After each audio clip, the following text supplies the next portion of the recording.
과거에는 나이가 많다는 이유 하나만으로도 그 분야에서 가장 경험이 많은 사람으로 여겨지며 존경을 받던 노인들이 급변하는 산업사회 속에서 이제는 시대에 뒤진 쓸모없는 존재로 치부되고 있습니다. 뿐만 아니라 대가족 시대에는 권위의 상징이었던 노인들이 급속한 핵가족화와 여성들의 사회 진출 확대와 함께 피부양권조차 박탈당하는 사례가 적지 않으며 심지어는 가정을 울타리 없는 감옥으로 여기는 노인까지 생겨나고 있는 안타까운 현실인데요. 이럴 때일수록 우리의 노후 준비는 잘 되고 있는 것인지 한번 깊이 들여다봐야 할 때입니다.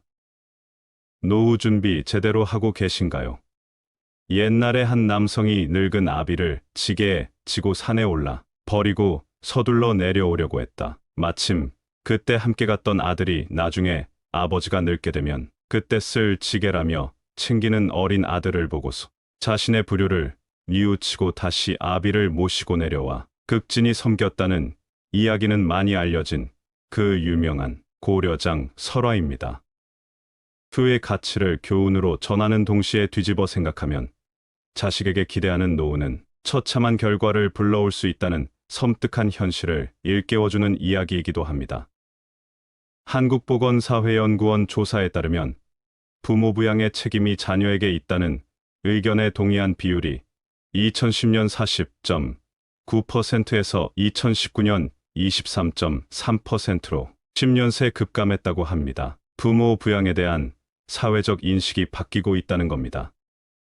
청년들은 유례없는 취업난과 집값 상승으로 연애부터 결혼 출산 등을 포기한 M포세대가 된 지 오래입니다.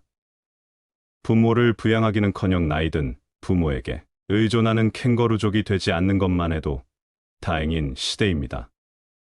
요즘 뉴스를 보면 자식에게 미리 재산 다 퍼주고 쫓겨난 사례, 재산 안 준다고 부모를 때리는 사례, 부모 재산 다 상속받고도 양로원에 맡기고 찾아오지도 않는 사례 등 정말 이것이 대한민국에서 일어나는 일이 맞는지 눈과 귀를 의심할 이야기들이 너무나도 많습니다. 재산은 미리 주면 굶어 죽고 반만 주면 시달려 죽고 안 주면 맞아 죽는다는 이야기도 있다고 합니다. 다소 과장된 표현일 수 있지만 상속에 대해 생각해 보았거나 주변에 재산 상속 갈등을 본 사람이라면 한 번쯤 고개를 끄덕일 만한 이야기입니다. 이제 재산 상속 갈등은 더 이상 남의 집 이야기가 아닙니다. 부자나 못 가진 자 상관없이 자식에게 살고 있는 작은 집 한 채라도 물려줄 재산이 있다면 의례 재산 상속 갈등은 일어납니다. 우리는 물려줄 재산이 별로 없으니 그런 건 남의 일이라고 생각하는 분들도 많은데요. 하지만 그렇게 생각하면 큰 오산입니다.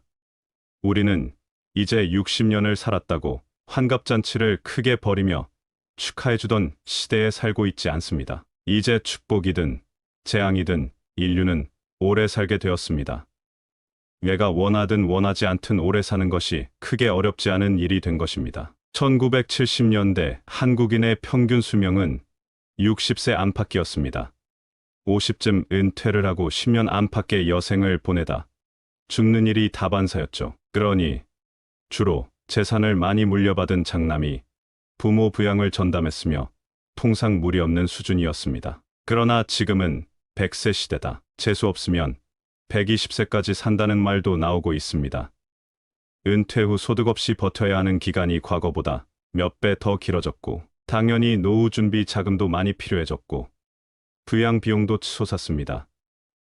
특히 사망 전 1년 동안 자기가 일평생 쓴 병원비의 거의 반이 들어가는 시기라는 점이 우리를 더욱 불안에 떨게 만드는데요. 그러니 자녀들이 전적으로 부모를 책임지기에는 부담스럽다는 겁니다. 사회는 이렇게 초고령 사회로 진입하고 있는데도 제도는 여전히 평균 수명 60세 시대에 맞춰져 있다는 점이 큰 문제입니다. 그러니 부모들이 재산을 자녀들에게 생전에 미리 나눠주고 나는 욕심을 내려놓고 살겠다.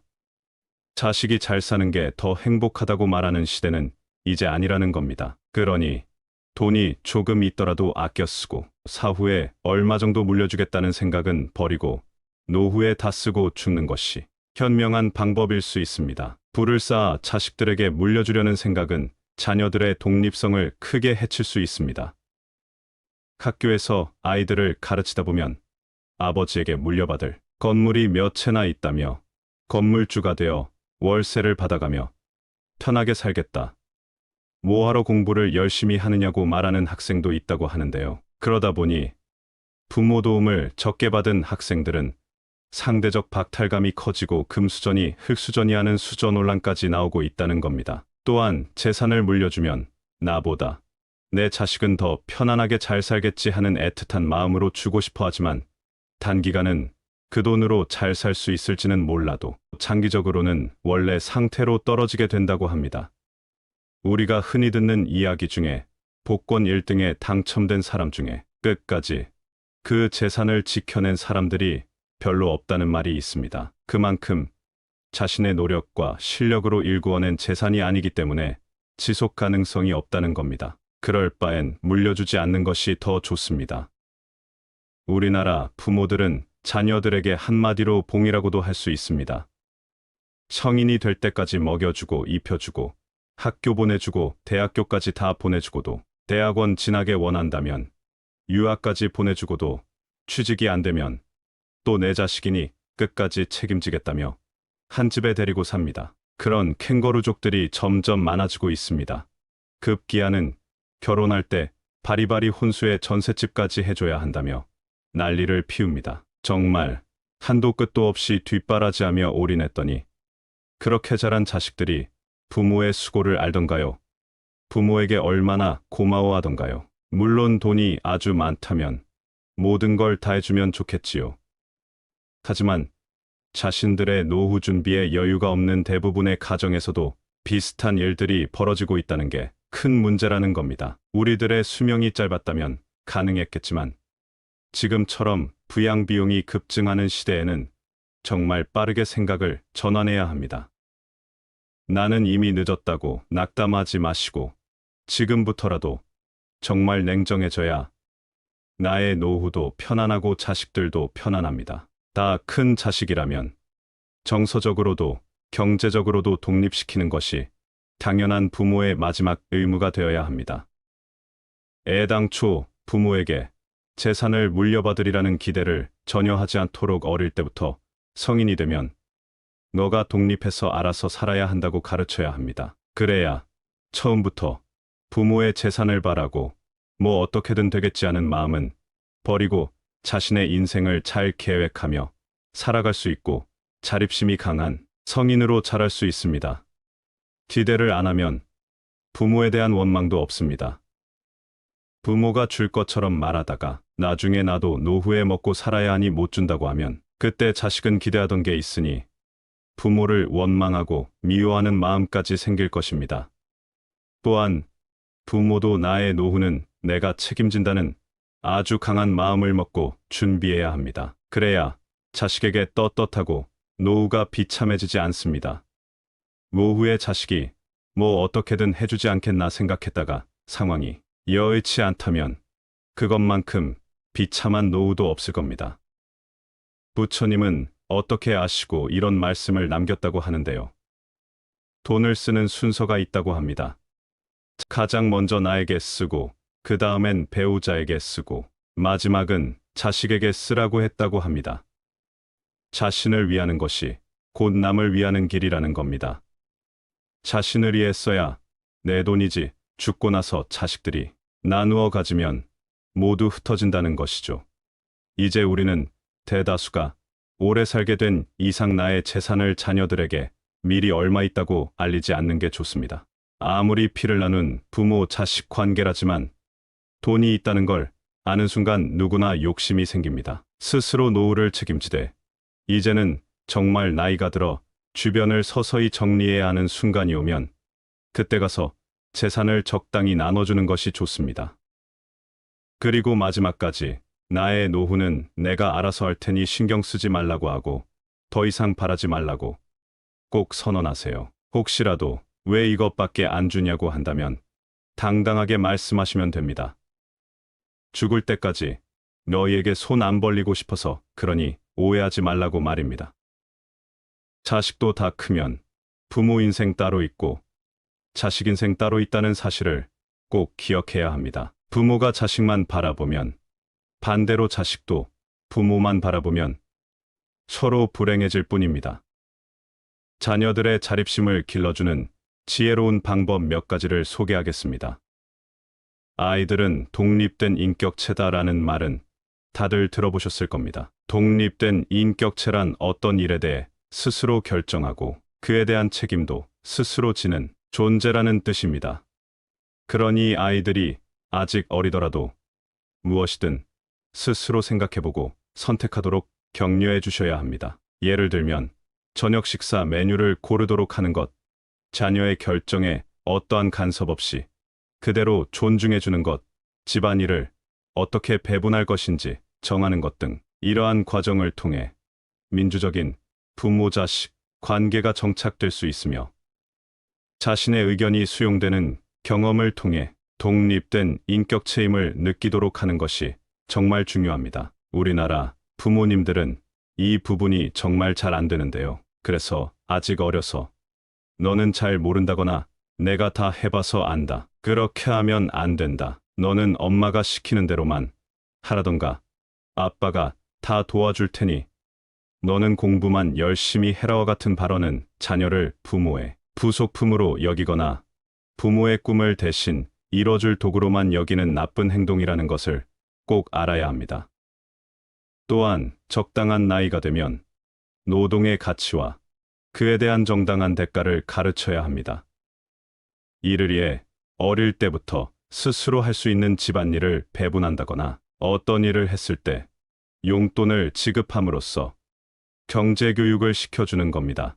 달라는 대로 필요한 대로 용돈을 그냥 주지 마시고 스스로의 노력으로 용돈을 벌어서 쓰도록 한다면 돈의 가치를 귀하게 생각하고 부모 돈이든 어떤 돈이든 귀하게 대접할 것입니다. 힘들게 번만큼 가치 있는 곳에 쓰려고 할 것이며 더불어 타인의 노동에도 감사하는 습관을 들일 수 있습니다. 아직 어린데 꼭 그렇게까지 해야 하나 나중에 크면 알아서 일도 하고 돈도 벌 텐데 라고 생각하실 수 있지만 습관만큼 무서운 것은 없습니다. 돈은 버는 게 중요한 게 아니라 어떻게 쓰는가가 훨씬 더 중요하다는 말도 있습니다. 노력으로 번 돈은 쉽게 나가지 않습니다. 부모 돈 무서운 줄 알아야 한다는 말입니다. 또한 어릴 때부터 본인 돈을 본인이 관리해 보도록 자신 명의로 통장을 개설해주고 본인이 관리하도록 해야 합니다. 이때 중요한 것은 아직 아이가 어리다고 부모가 그 돈에 대해서 이래라 저래라 조언하고 간섭하는 것은 독이 될 수 있으니 꼭 피하셔야 합니다. 작은 돈을 규모 있게 써봐야 나중에 액수가 커지더라도 잘 관리할 수 있습니다. 아이들이 잘 할 수 있을까 걱정하는 것은 사실은 그 이면에 잘 못할지도 몰라 잘 못하면 어떻게 하지라는 부정적인 심리가 깔려 있습니다. 왜냐하면 우리는 대다수가 어릴 때 그렇게 자라오지 않았기 때문입니다. 그러나 우리 아이들은 부모인 우리가 아닙니다. 우리보다 훨씬 더 나을 수 있다는 것에 확신합니다. 부모가 믿어주는 만큼 잘한다는 말도 있습니다. 부모가 인생의 많은 부분을 먼저 경험한 인생 선배로서 따뜻한 조언 정도는 충분히 해줄 수 있지만 그것을 넘어 간섭한다거나 잔소리한다는 느낌을 자녀가 받는다면 바로 끊어야 합니다. 부모의 생각이 맞을 수도 있지만 부모 세대와 다른 세대를 살아가는 우리 자녀들이 더 올바른 생각과 판단을 하고 선택도 할 수 있다는 것을 인정하면 정말 마음이 편할 것입니다. 무조건 오래 산 부모 말이 맞다고 할 것이 아니라 자녀가 스스로 판단하고 선택하고 해결하고 책임지도록 가르치는 것이 무엇보다 중요합니다. 그렇게 했다면 이제 자식은 자식 인생 누구보다 더 잘 살아갈 겁니다. 의심할 여지는 없습니다. 부모인 나보다 더 잘 살 거다라고 믿기만 하세요. 그리고 이제 나의 노후를 누구보다 더 행복하게 살아가는데 집중해야 합니다. 이제는 누구나 나이 들어 혼자 살아가는 것이 대세인 시대입니다. 혼자 살면 외롭지 않냐고 하지만 꼭 그렇지 않습니다. 혼자 힘들게 버티는 인생을 살아가시는 분들도 있겠지만 혼자서도 아주 행복하게 잘 사시는 분들도 늘고 있습니다. 그렇다면 혼자 그냥저냥 버티는 삶이 아니라 행복하게 잘 살려면 무엇을 준비해야 할까요? 첫째로 혼자서도 충분히 할 수 있는 취미가 있으면 좋습니다. 할 것이 없으면 다른 사람의 인생에 자꾸 끼어들고 간섭하고 싶어집니다. 나이 들어도 하루하루 할 일이 있고 바빠야 더 행복하게 살 수 있습니다. 꼭 큰돈 드는 취미가 아니라도 지금껏 하고 싶었으나 해보지 못했던 즐거운 일들을 찾고 배워보세요. 두 번째는 경제력입니다. 경제적으로 어렵다면 앞에서 말한 취미 생활을 즐기는 것에 흥미를 느끼지 못할 수도 있습니다. 이런 이유로도 마지막까지 손에 재산을 어느 정도 쥐고 있어야 합니다. 나이가 들수록 적은 돈이라도 벌기는 더욱 힘들어집니다. 그러니 자식에게 물려줄 생각은 빨리 접으시고 준비된 경제 수준에 맞게 좀 아껴가며 생활해야 할 필요도 있습니다. 세 번째는 건강입니다. 이 모든 것이 건강하지 않다면 모든 것이 헛일입니다. 건강을 잃으면 모든 것을 잃는 것이란 말도 있습니다. 그만큼 나의 노후가 건강하지 않다면 준비된 돈도 취미 생활이나 가족들도 친구들도 필요하지 않게 됩니다. 건강보다 중요한 것은 없다는 죽기 살기의 마음으로 무엇보다 건강부터 잘 챙기셨으면 좋겠습니다. 건강하면 일도 할 수 있고 취미 생활도 즐길 수 있고 친구도 만날 수 있고 여행도 갈 수 있고 무엇이든 건강이 받쳐줘야 할 수 있다는 것을 잊으면 절대 안 됩니다. 나의 노후를 아무리 자식이라 할지라도 기대하거나 의지하는 마음을 내면 안 됩니다. 나의 노후는 끝까지 내가 책임진다는 마음을 내면 더 편안하고 행복한 노후를 보낼 수 있습니다. 여러분의 노후가 더욱 건강하고 행복하길 끝까지 응원하겠습니다. 이상으로 시니어를 위한 모든 것 시니어 톡톡이었습니다. 더 유익한 내용으로 찾아오겠습니다. 오늘 내용이 도움이 되셨다면 구독과 좋아요 부탁드립니다. 감사합니다.